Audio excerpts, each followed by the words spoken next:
أحسن الله إليكم. قال المصنف رحمه الله تعالى: الأصل الثالث أن من تمام الاجتماع السمع والطاعة لمن تأمر علينا ولو كان عبدا حبشيا، فبين الله له هذا بيانا شافعا كافيا بوجوه من أنواع البيان شرعا وقدرا، ثم صار هذا الأصل لا يعرف عند أكثر من يدعي العلم، فكيف العمل به؟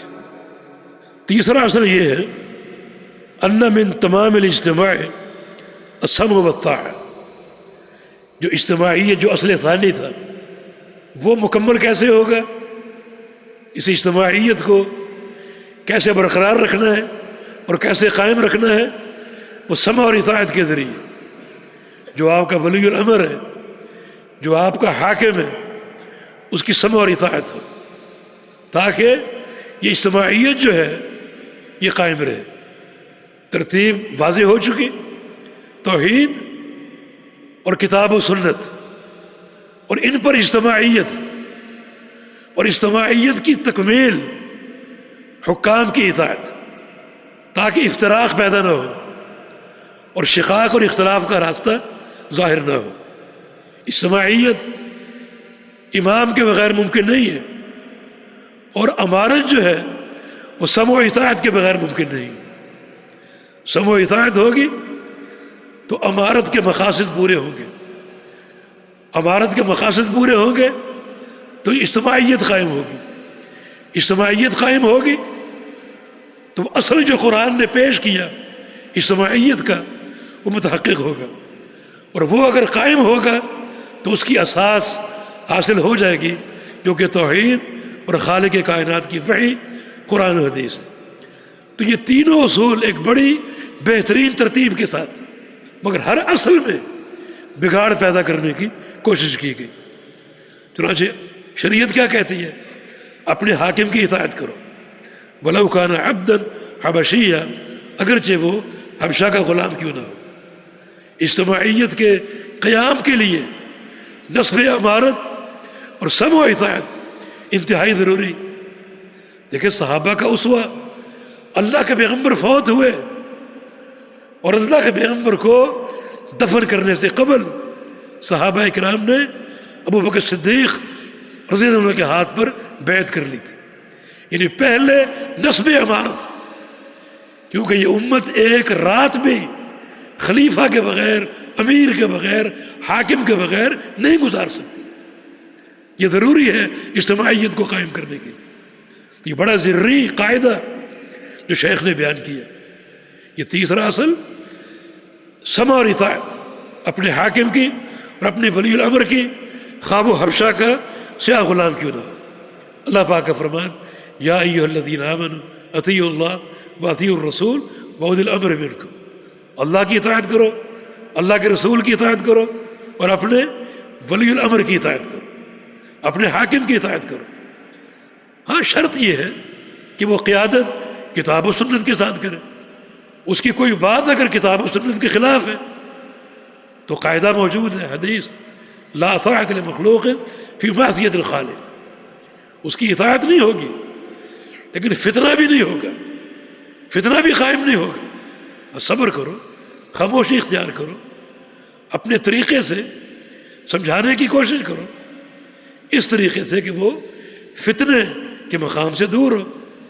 بعض لوگ حکام کی غلطیاں چوکوں چوراہوں اور ممبروں پر بیان کرتے ہیں، دھرنے دے کر، جلوس نکال کر حکام کو دلکارتے ہیں، جو فتنے کی شکل، شریعت کے مقاصد کے خلاف۔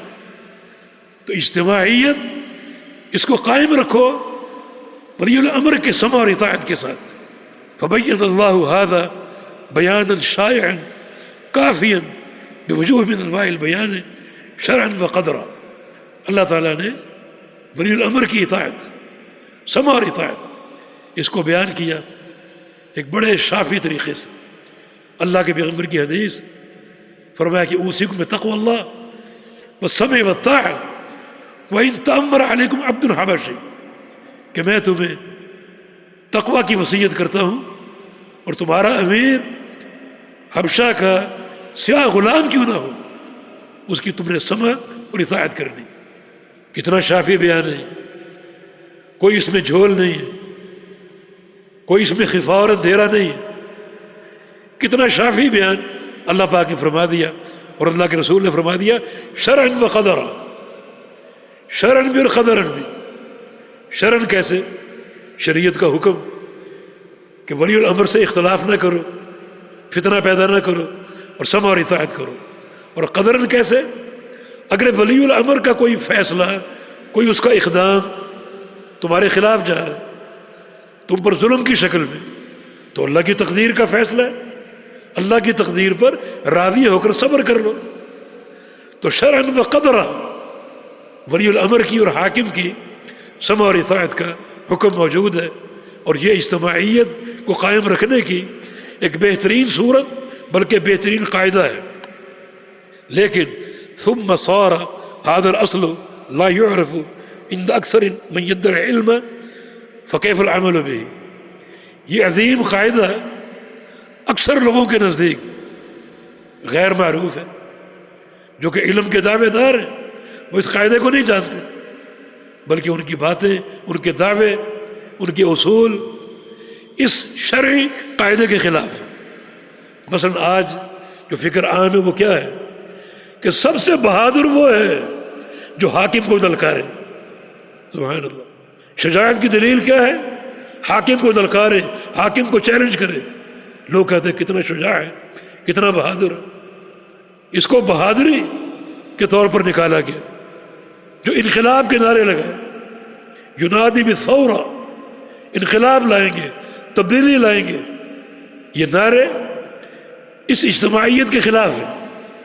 چنانچہ جو ایک شرعی حکم اور قاعدہ اور اصول جس کو قبول کرنا چاہیے تھا، اس کا انکار ان ضوابط کے ساتھ، حکام کو دلکارنا اور انقلاب کے نعرے لگانا، تبدیلی کے نعرے لگانا، یہ آج ایک شجاعت اور بہادری کی علامت بن چکا، حالانکہ یہ شرعی مقاصد کے خلاف ہے۔